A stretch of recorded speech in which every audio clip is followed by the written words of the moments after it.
सवाल पढ़ते हैं। ए बी एक 100 सेमी लंबा विभव मापी का तार है। प्यारे बच्चों सवाल सुनिएगा ध्यान से। इसका प्रतिरोध 10 ओम है। इस तार का खुद का प्रतिरोध 10 ओम है। बहुत इंपॉर्टेंट सवाल है।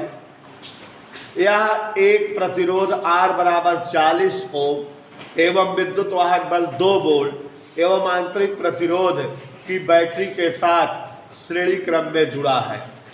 धारा मापी G की अविक्षेप स्थिति में E2 सेल के विद्युत वाहक बल की गणना करिए।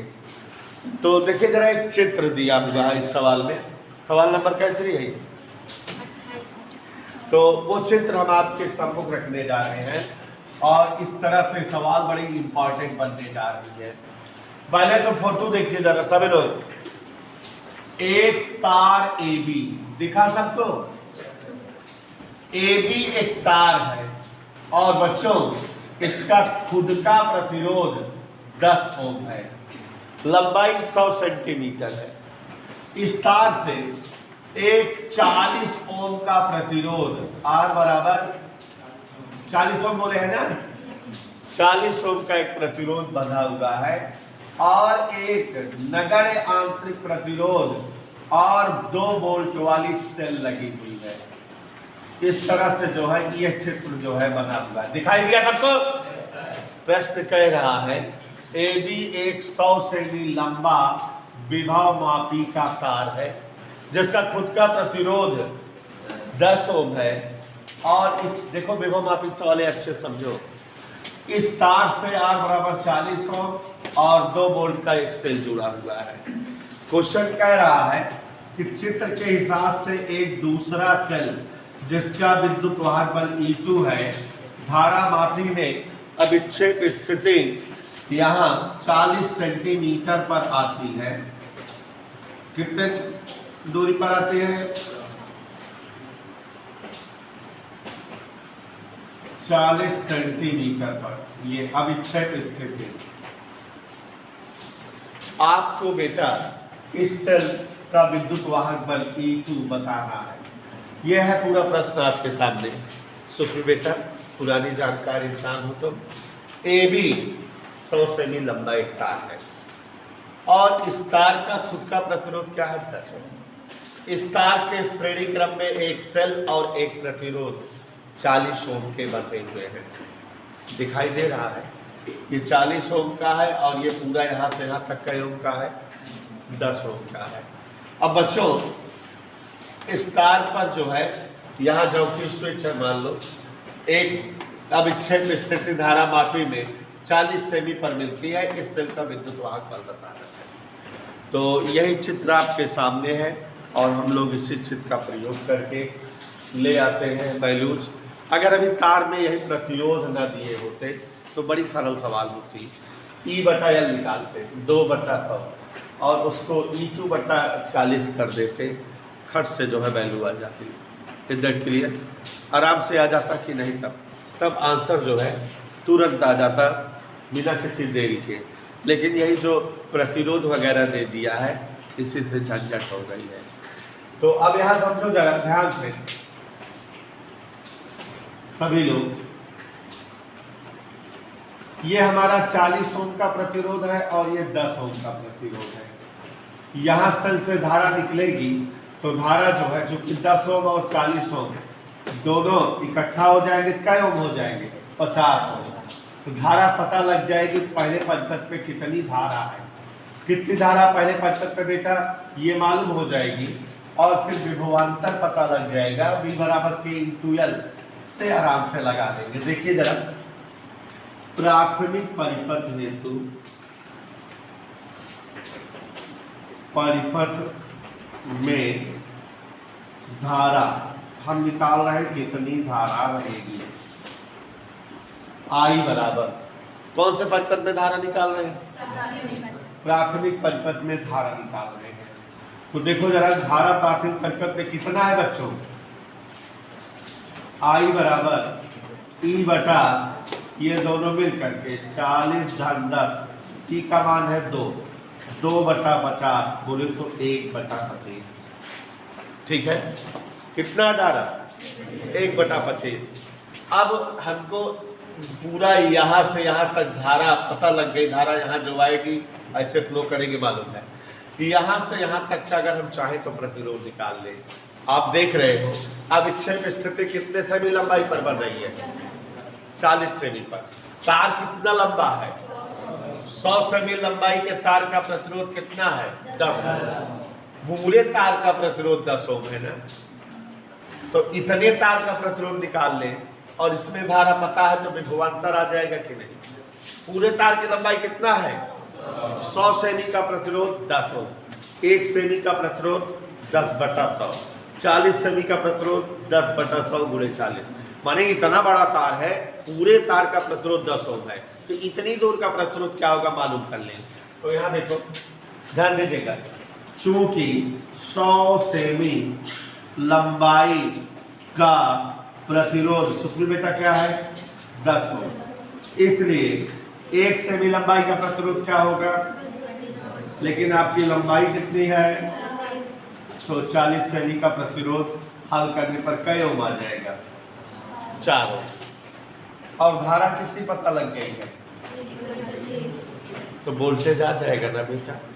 इसलिए E2 बराबर A और C के बीच का विभवांतर VAC, विभवांतर बराबर क्या होता है, धारा गुणे प्रतिरोध। धारा पता लग चुकी है 1/25 और प्रतिरोध कितना पता लग गया, 4 चौक 16.16 वोल्ट, आंसर आ गया। सरल है। एक बार फिर से बताना चाहेंगे, जरा देखिए ये परिपथ में कितना प्रतिरोध है, 40, और यहाँ कुल प्रतिरोध कितना हो गया। धारा निकालना चाहें तो धारा बराबर वोल्टेज बटा प्रतिरोध 2/50 माने 1/25। अब हमारी यहाँ से जब धारा निकलेगी तो इस वाले सिरों में भी बहेगी। पूरा तार यहाँ तक कितना प्रतिरोध रखता था, 10 ओम, तो ये इतनी लंबाई का तार कितना प्रतिरोध रखेगा निकाल सकते हैं। 10 ओम है 100 सेमी का, तो 40 सेमी का होगा, यहाँ पर कैलकुलेशन की है कितनी नियम से 4 ओम, तो यहाँ के बीच A और C के बीच का प्रतिरोध 4 ओम है, धारा 1/25 है, तो विभवांतर A और C के बीच का VAC बराबर I/R, I का मान रख दिए, R का मान रख दिए, आंसर आ गया। सवाल थोड़ा टेक्निकल है, बिना बताए नहीं आएगी। हाँ, अगला प्रश्न पढ़ रहे हैं, इसी तरह से ये भी है। एक ही टाइप के 2 सवाल बोलने से क्लियर हो जाता है। लंबी सवालें हैं तो एक पीरियड में 1-2 हो जाए तब भी बहुत है। दिए गए चित्र में एक विभवमापी के तार AB की लंबाई 100 सेमी व प्रतिरोध 5 ओम है। बेटा एकदम सेम कॉपी सवाल है। क्यों ऐसा बोले हैं, इसलिए ऐसा बोले हैं कि आप सबको कंफर्म हो जाए एकदम।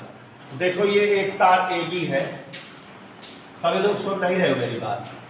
तार AB, इसका प्रतिरोध बच्चों 5 ओम, अभी तक कितना प्रतिरोध था, और इसकी लंबाई 100 सेमी, लंबाई 100 सेमी ही दिया हुआ है, पूरी लंबाई 100 सेमी। और प्रमाणिक सेल E का विद्युत वाहक बल 6 वोल्ट, कोई एक प्रमाणिक सेल लगा हुआ है, यहाँ इसका वोल्टेज जैसे 2 था वैसे इसमें कितना है बेटा, 6 वोल्ट, और यहाँ एक परिवर्ती प्रतिरोध भी लगा है। परिवर्ती प्रतिरोध माने जिसका मान हम घटा सकते, बढ़ा सकते, ये इस तरह से परिवर्ती प्रतिरोध लगा है। और एक दूसरा जो है सेल, जैसे इसमें जुड़ा था वैसे इसमें भी है, गैल्वेनोमीटर के साथ एक सेल E2 विद्युत वाहक बल का गैल्वेनोमीटर के साथ ऐसे जुड़ा हुआ है। चित्र एकदम सेम है, चित्र दिया हुआ है। E1 के लिए विक्षेप C पर प्राप्त हो, AC की लंबाई 75, यहाँ से यहाँ तक जो उसमें 40 था, इसमें कितना दिया है, 75, ये E1 कहना है इसको। तो ज्ञात कीजिए विभवमापी तार में प्रवाहित धारा। विभवमापी में धारा बताना है, क्वेश्चन बोर्ड पर लिख दे रहे हैं। तार की विभव प्रवणता बतानी है कि, और सेल E1 का विद्युत वाहक बल। क्या सुषमा हम आपको बता सकते हैं कि ये सवाल 2011, 13, 17, 18 4 साल आई है। तो दोनों सवाल एक जैसे हैं बच्चों, ध्यान दीजिएगा। क्वेश्चन एक बार हम आपके सामने पढ़ रहे हैं। ज़्यादातर चीज़ें सवाल में लिखी हुई है। ए बी एक विभव मापी का 100 सेमी लंबा तार है। एनी डाउट बेटा? अब उसके बाद इस तार का खुद का प्रतिरोध 5 ओम है और इससे लगे प्रमाणित सेल का वोल्टेज कितना है? 6 वोल्ट। और यहाँ जब जो है एक दूसरा सेल धारामापी के साथ लगाया जाता है तो अविच्छेद स्थिति 75 सेमी लंबाई पर प्राप्त होती है। परिपथ में बहने वाली धारा, विभव प्रवणता और E1 का मान, 3 चीज़ें बतानी है। सेम सवाल है, दोनों एक जैसी हैं। तो चलिए चलते हैं, कहीं कोई दिक्कत। परिवर्ती प्रतिरोध का मान 6 ओम रखा जाता है। ये प्रतिरोध 6 ओम रखा जाता है, ठीक है। तो परिवर्ती प्रतिरोध 6 ओम रखा जाता है, सी प्राप्त होता है, यही सब है। अब सवाल आप सबके सामने आ गई, देखिए जरा और ध्यान से समझने का प्रयास करिए, ठीक है बेटा। सबसे पहले क्या निकालना है? धारा, विभव मापी वेग धारा। अभी अभी थोड़ी देर पहले इसी के जुड़वा बहन लगाए थे। क्या लगाए थे जरा याद करके, देखो तुम तो जानकार हो। ई बटा कुल प्रतिरोध, यही था। R1 + R2 वाला हिसाब से था। 6 बटा 5 ओम का तार है, 6 ओम का वो है, 6 बटा 11 एम्पियर। एक आंसर आ गया बेटा, एक आंसर आ गया कि नहीं? फिर उसके बाद क्या पूछ रहा है बेटा? तार की विभव प्रवणता, यही पूछ रहा है ना बेटा। तो तार की विभव प्रवणता, दूसरा देखो, तार की विभव प्रवणता। कोई बोलेगा नहीं, हम सबसे पूछेंगे। के बराबर सूत्र होता है V/L की नहीं। तार कौन सा तार? तो VAB, AB वाला था। तो AB के बीच का विभवांतर बटे लंबाई, यही तो विभव प्रवणता होगी। और प्यारे साथियों, अभी अभी देखो यहाँ V बराबर I/R का प्रयोग किए थे। तो VAB का मतलब I/RAB बताया, कहीं कोई दिक्कत? I का मान सुस्मित 6/11, RAB माने A और B के बीच का प्रतिरोध। पूरे तार का प्रतिरोध 5 ओम है, बटे L 100 सेमी माने 1 मीटर लिख दे। कैलकुलेशन करिए, 6 पंचे 30/11 वोल्ट प्रति मीटर। ये क्या आ गया? विभव प्रवणता। कहीं कोई दिक्कत? समझ में आया कि नहीं? अभी क्या पूछ रहा है बच्चों, जरा ध्यान से देखो। सेल E का विद्युत वाहक बल, अभी जैसे थोड़ी देर पहले लगाए थे वही निकाल लेंगे। यहाँ देखो, पहले A और C के बीच का प्रतिरोध निकालें। किसके बीच का प्रतिरोध? चूंकि ध्यान दीजिए 100 सेमी लंबाई का प्रतिरोध कितना है, तो इसलिए 1 सेमी लंबाई का प्रतिरोध क्या होगा? 5 बटे, अपन को कितने लंबाई का चाहिए? 75 सेमी गुणे 75, 75 पंचे 375, 2 अंक पे दशमलव, 3.75 और इतने लंबाई का प्रतिरोध हो गया।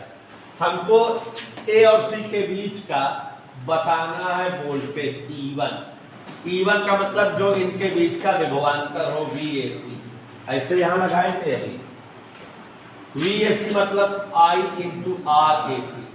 I का मान पता लग चुका है 6/11, RAC का मान पता लग चुका है 3.75। 6 से गुणा कर दो, 6 पंचे 30, 7 42, 45, 7 18 4 22.5/11। Any doubt? ये बच्चों हमें क्या पता लग गया? सुहाना जी ज़्यादा जोर से बताइए। ये पता लग गया उस सेल का वोल्टेज, भाग दे दीजिए 11 दूनी 22, 2.04 वोल्ट। एक बार फिर से बता दें, केवल 2 ही सवाल लगाओ लेकिन अच्छे से, सवाल कई बार बोर्ड में आई है। AB एक कितना लंबा तार है? 100 सेमी। इसका खुद का प्रतिरोध कितना? 5 ओम। इस तार के साथ एक सेल लगा हुआ है 6 वोल्ट का और इससे एक 6 ओम का प्रतिरोध जुड़ा है श्रेणी क्रम में। तो कुल प्रतिरोध हो गया 6 5 11, वोल्टेज है 6, तो धारा आ गई 6/11। अब जो है इस तार से एक सेल जोड़े तो हमको इधर उधर खींचने पर 75 सेमी लंबाई पर संतुलन मिला। ये यहाँ से यहाँ तक का प्रतिरोध 5 ओम है। केवल इतने लंबाई का प्रतिरोध निकाल लो हाइकिट नियम लगा के। इसमें भी तो यही किए थे। 100 सेमी लंबाई का प्रतिरोध बराबर 10 ओम, 5 ओम, तो 75 सेमी लंबाई का 3.25 ओम। अब यहाँ का प्रतिरोध पता है, यहाँ धारा जो आ रही वो भी पता है, तो धारा गुणित प्रतिरोध से विभवांतर माने ए और सी के बीच का विभवांतर, और यहाँ सेल लगा हुआ है वही वोल्टेज हो गया। तो दैट्स इट, ये सवाल हो गई। समझ में आया सबको? अगला प्रश्न पढ़ रहे हैं। निम्नांकित चित्र में प्रदर्शित परिपथ में सेल E1 का विद्युत वाहक बल 2 वोल्ट, आंतरिक प्रतिरोध नगण्य है, प्रतिरोध तार AB की लंबाई 100 सेमी तथा तार के खंड AC की लंबाई 75 सेमी है। एक अन्य सेल का संबंध A और C के बीच करने पर कोई धारा नहीं प्रवाहित होती। AB की विभव प्रवणता और E2 का विद्युत वाहक बल। देखो बहुत ही सरल सवाल है, लेकिन बोर्ड में आई हुई थी इसलिए इसको बोल दिए।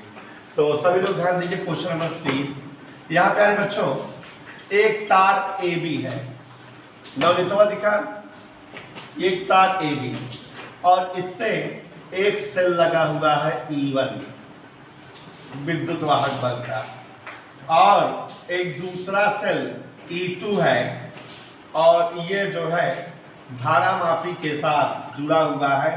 धारामापी में शून्य विक्षेप की स्थिति है। ऐसे चित्र है। सबको समझ में आया बेटा? तार AB की लंबाई 100 सेमी, ये फुल तार AB। सवाल बोर्ड में आई हुई है, बस इसलिए दिए हैं, बाकी जब ये सब आ गई तो ये तो आ ही जाएगी। केवल किरचॉफ के नियम पर सवालें बच रही हैं, बाकी सब पर हो गई। तो गौर से देखिएगा जरा सभी लोग। E1 का विद्युत वाहक बल क्या वोल्ट है? 2 वोल्ट। सेल E1 का विद्युत वाहक बल 2 वोल्ट। यहाँ पर जो है सेल E1 का विद्युत वाहक बल 2 वोल्ट, और A और C के बीच की लंबाई यहाँ से यहाँ तक की लंबाई 75 सेमी। अब हमसे पूछ क्या कह रहा है? E2 का मान पूछ रहा है और विभव प्रवणता पूछ रहा है। तो देखो जरा, K पूछ रहा है और E2 का मान पूछ रहा है। बड़े आराम से आप निकाल लोगे, खुद समझो जरा। यहाँ पर विभव प्रवणता के बराबर विभवांतर बटे दूरी, तो E1 बटे AL। E1 कितना है? 2, और L कितना है? 100। ठीक है, 100 ये आ गया 0.02 वोल्ट प्रति सेंटीमीटर। वोल्ट प्रति क्या आ गया? ये सेंटीमीटर। और हमसे कह रहा है इसका विद्युत वाहक बल दूसरा E2। तो याद करो K × L बढ़ाए है कि नहीं? तो K का मान 0.02 और L का मान 75। 75 दूनी 150। ये आंसर आ गया। कहीं कोई दिक्कत बेटा? नोट करिए जल्दी से, मेरे साथ लगाते रहो। एक विभवमापी के तार की लंबाई 2 मीटर। प्यारे बच्चों, विभवमापी के तार की लंबाई कैपिटल L 2 मीटर।